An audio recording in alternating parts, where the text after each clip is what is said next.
What is up, guys? Bonjour, this is Julien, the French winemaking guy who makes wine videos here on YouTube. Yes, wine videos, and we are looking at how to pronounce the name of one of the best vineyard sites in the world, one of the best vineyards and appellation in Burgundy, France, for making Chardonnay wines. We are to the south of the Côte d'Or in the Cote Beaune in Chassagne-Montrachet, around the village of Chassagne-Montrachet.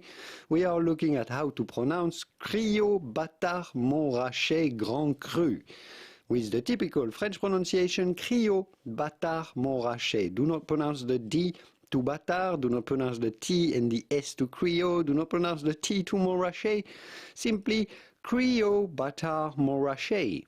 Criots-Batard-Montrachet, with the typical French pronunciation again, Criots-Batard-Montrachet, Criots-Batard-Montrachet. If you like to learn more about the 33 Burgundy Grand Crus, the list of the 33 top wines from Burgundy, Pinot Noir and Chardonnay wines, here is a video exactly about this. If you like learning more about wine, you found the right channel.